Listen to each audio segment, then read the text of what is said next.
세계미술사 오늘은 제3강 19세기 인상주의부터 추상주의로를 한번 살펴보겠습니다. 지난 시간에 봤던 마지막 슬라이드죠. 아카데미적인 어떤 그 미술, 굉장히 그 즉흥성을 멀리하는 규칙적인 그러한 미술들이 유행이었을 때 거기에 반기를 들고 나타나는 여러 명의 작가들을 우리가 인상주의가 대표적인 작가군이라고 말씀드렸죠. 그래서 오늘은 인상주의를 중심으로 그것이 추상미술로 넘어가는 과정을 한번 살펴보겠습니다. 그 전에 지금 보시는 장면과 그 이미지와 지금 보시는 이미지를 한번 비교해서 볼게요. 이것은 피에로 브루겔이라는 작가가 16세기에 만든 그려진 그림인데요. 보시는 것처럼 추수를 끝내고 황금빛 그 밭에서 노동을 하고 있는 모습, 혹은 노동을 끝내고 들어와서 쉬는 모습, 소위 새참을 먹는 모습도 있죠. 그리고 잠을 자는 사람도 있고, 이러한 것이 어떻게 보면 16세기에 농업을 주로 했던 노동의 모습이라 그러면은 수세기가 흐른 다음에 로리가 그렸던 그 공장을 나서는 사람들이라는 그 그림에 있어서는 산업혁명 이후에 인간들의 모습이 굉장히 소외되고 작아지고 개성이 없어지고 상대적으로 공장의 굴뚝, 건물들 이렇게 산업적인 것의 발전을 갖다 비교해서 볼 수가 있는 거죠. 이처럼 어떤 사회적인 혁명들, 산업혁명, 프랑스 혁명 이러한 것들을 거치면서 사회적인 변화가 미술의 화두, 주제가 되는 화두도 많이 바꾸어 놓았다는 것을 볼 수 있습니다. 시민혁명하고 그리고 산업혁명은 사람들의 삶을 그리고 도시의 풍경조차도 바꿔놓은 것이지요. 여기는 또 다른 영향도 있었지요. 1826년에 그 니엡스라는 사람이 처음으로 사진을 발명을 하죠. 그래서 니엡스가 찍은 최초의 사진이 여러분이 지금 보시고 있는 이미지고요. 선명하지는 않고 그리고 굉장히 노출 시간도 길게 잡아서 찍은 것이지만 최초로 사진이라는 매개체를 통해서 보여줬던 이미지였습니다. 또 지금 보시는 것처럼 1838년에 찍혀진 이 사진은 굉장히 유명한데요. 왜냐하면 가장 최초로 인간이 사진에 찍힌 그 사진이기 때문에 유명하다고 전해지죠. 여기서 인간을 한번 찾아볼까요? 어디 있을까요? 네, 저 밑에 있죠. 그래서 최초의 인간 사진이다. 그 이후에 또 여러분 좋아하시는 셀피는 최초의 셀피는 로버트 카롤리우스라는 사람이 1839년에 처음으로 자기의 셀프 포트레이트 사진을 찍게 됩니다. 이러한 사진의 발명이 또 미술에 어떤 그 전환점을 주는데 큰 기여를 하게 되는 거죠. 그래서 인상주의에 와서는 인상주의 화가들은 아카데미의 어떤 그런 규칙적인 그림, 법칙적인 그림에서 벗어나서 보이는 대로 그리려는 노력을 하게 되죠. 그리고 그리는 그림의 소재도, 주제도 일상적인 어떤 사람들의 모습이랄까, 주변의 풍경, 그런 것들을 그리게 되죠. 아카데미 시대에 선호됐던 어떤 신화에 대한 그림, 그런 기법들, 이런 것들이 부인되고 인상주의에 와서는 우측에 보시면 마네의 그림처럼 어떤 풀밭 위에서 자유롭게 식사를 하고 있는, 점심을 먹고 있는 사람들의 모습이 그려집니다. 좌우를 비교하시면은 인상주의의 어떤 자유로움을 여러분들이 더 느끼실 수 있을 거예요. 마네의 풀밭 위의 점심은 또 굉장히 유명한 일화가 있는데요. 아카데미 공모전, 살롱전이라 그러죠. 출품을 했다가 낙선을 하게 되죠. 그 낙선 이유가 이 그림은 완성되지도 않았을 뿐만 아니라 미완성이고 여기 그려진 여인은 너무 외설적이다 라고 표현을 한 거죠. 당시 아카데미 기준에서 봤을 때는 마네가 그렸던 이 누드는 기존에 지금 보시는 것처럼 도미니크 잉게스가 그렸던 그런 모델로서의 그런 누드라고 비교했을 때 너무 자연인이다, 너무 현실인이 옷을 벗고 앉아있는 것이다 라고 해서 외설이라고 여기게 되는 거죠. 어떤 것은 외설이고 어떤 것은 외설이 아닌지에 대한 기준조차도 아카데미가 내리게 되는 거죠. 이렇게 떨어진 작가들이 모여서 살롱전 낙선작 전시회를 하게 돼요. 여기에는 마네도 들어가 있었고 르누아르, 뭐 여러분 잘 아시는 드가, 이러한 사람들이 모두 모여서 이 낙선전에 낙선한 그 미술품들을 전시하게 됩니다.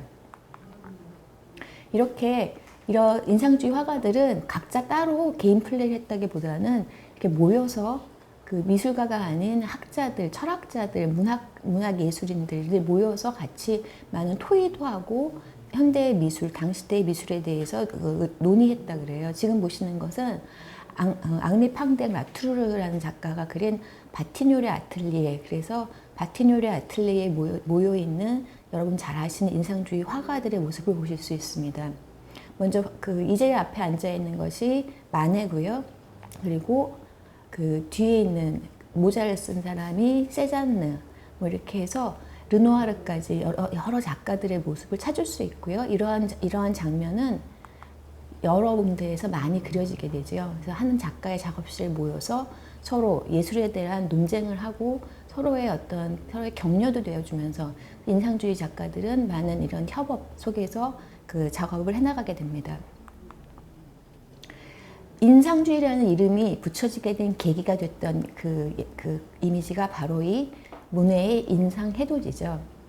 이 그림을 본 비평가 루이 라르가 이 그림은 이미지가 없고 그냥 인상만 있다, 그만큼 허술하게 그려졌다 라고 불렀기 때문에 그 이후에 만들어진 모든 이러한 풍의 그림을 인상주의라고 부르게 됐죠. 그래서 오늘날 우리가 인상주의 그러면 와 하고 굉장히 그 가치 있는 이름으로 여기는데 사실은 인상밖에 없다는 그런 생각에서 나온 이름이라고 해요. 그래서 모네는 이런 어떤 그 주변에 일어나고 있는 일들, 특히 생라자르역이라는 그 증기기관차가 생기고 역으로 사람들이 모여들고 역에서 사람들이 떠나고 도착을 하면서 굉장히 활발한 정말 힙한 그런 장소가 되는 이 생라자르역을 굉장히 여러 번 그리게 돼요. 처음에 모네가 생라자르역에 근무하시는 역장한테 가서 나 여기서 그림을 그리게 해달라고 했을 때 역장이 뭐라 그랬냐면 여기는 아무것도 볼 수가 없다고, 증기밖에. 그랬더니 모네가 그랬대요. 나는 바로 그 증기를 그리고 싶다. 그래서 모네는 여러 번에 걸쳐서 그 역과 역에서 나오는 증기, 그리고 어떻게 빠르게 지나가는 그러한 속도감, 이러한 것들을 표현하려고 노력을 합니다. 이처럼 대부분의 인상주의 화가들은 눈에 보이는 것을 그대로 표현하려는 그러한 그 의지를 가지고 그림을 그리게 되죠. 특히 그 모네 같은 경우는 이 그림을 그리기 위해서 생라자르 역으로 화실을 옮겨가기도 했다고 해요. 또한 마네가 그린 기찻길이라는 그림인데요. 보시면은 기차는 보이지 않고 기차가 떠났거나 혹은 들어오면서 뿜는 증기만이 그려지게 되죠. 이렇게 마네도 기차역 주변에서 일어나는 어떤 그런 새로운 신문화, 이런 것에 굉장히 민감하게 반응했던 것 같아요. 자, 빛을 쫓는 화가 모네.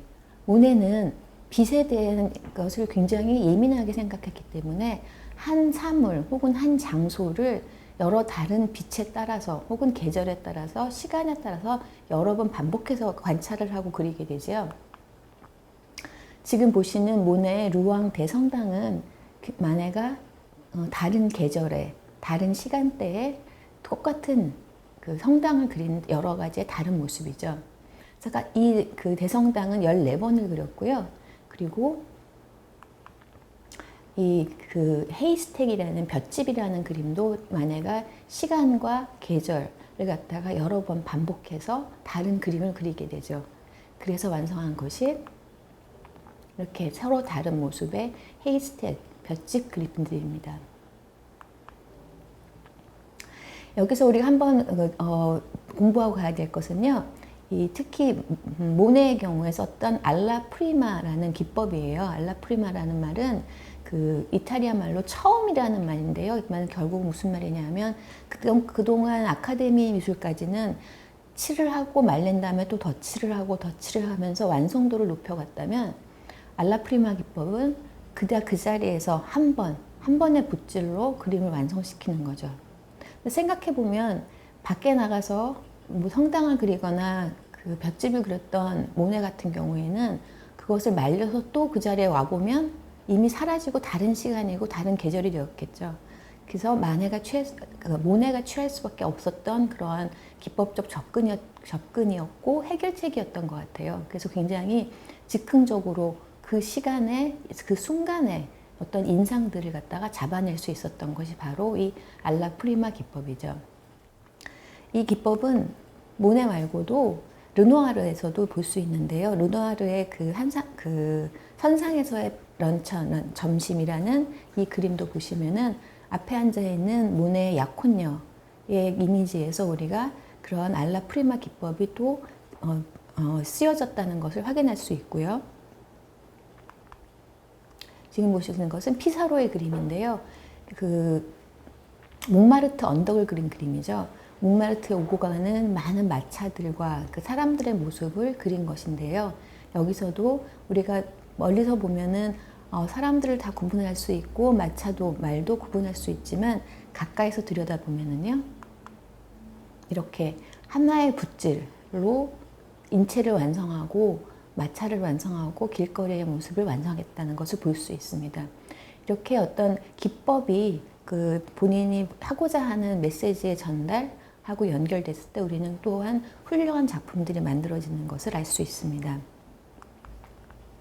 그런데 곰브리치는 은상주의가 보이는 것을 그대로 표현하려고 했던 그러한 시도가 실패했다고 얘기를 해요. 그 이유는 화가는 무엇을 그리려고 한 순간 이미 머릿속에 어떠한 양식이나 기법이나 장면이 담겨져 있다는 거죠. 그것을 제시하는 것이 바로 이 토끼, 오리 이미지입니다. 여러분은 토끼가 먼저 보이세요? 아니면 오리가 먼저 보이세요? 토끼와 오리를 동시에 볼 수는 없지요. 우리가 토끼라고 인식을 하고서 보게 되면 토끼가 먼저 보이게 되고요. 오리라고 생각을 하고서 보게 되면 오리가 먼저 보이는 거죠. 그래서 그 곰브리치는 무엇을 묘사하기 전에 화가는 머릿속에 이미 어떠한 상을 가지고 있다. 그래서 실제로 정말 온전히 보여지는 것만을 그리는 것은 아니다 라고 얘기를 하는 거죠. 자, 인상주의 이후에 인상주의는 보는 것을 중요시해서 그렸다면 야수주의, 마티스로 대표되는 야수주의는 어떻게 보면은 인상주의가 놓친 내면의 감정의 표현에 굉장히 치중을 했습니다. 야수파라는 이름 자체가 굉장히 색깔을 정말 야수적으로 쓴다 이런 데서 온 거잖아요.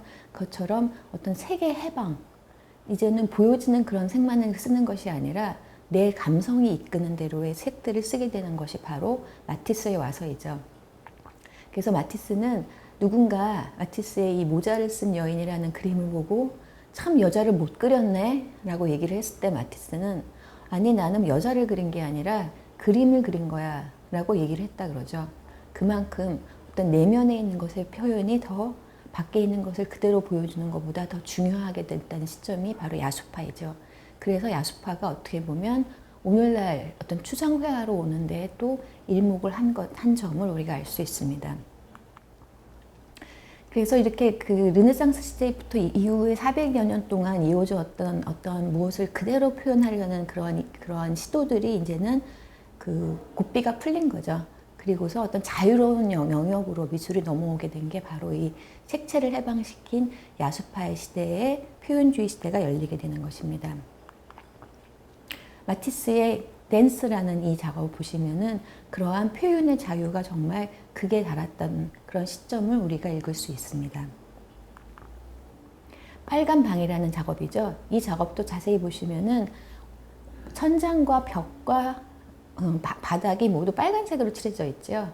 통해서 볼 수 있는 것은 어떠한 형태의 표현을 한다거나 있는 것을 그대로 보여주려는 것보다는 본인의 정신세계를 갖다가 보여주는 것이, 그런 표현을 보여주는 것이 더 중요했다는 것을 우리가 느낄 수 있고, 이것이 바로 어떻게 보면 추상미술로 나아가는 데에 큰 역할을 했다는 것을 우리는 알 수 있습니다. 자, 4강에서는 19세기 인상주의부터 추상주의로 제2부를 보내드리겠습니다. 감사합니다.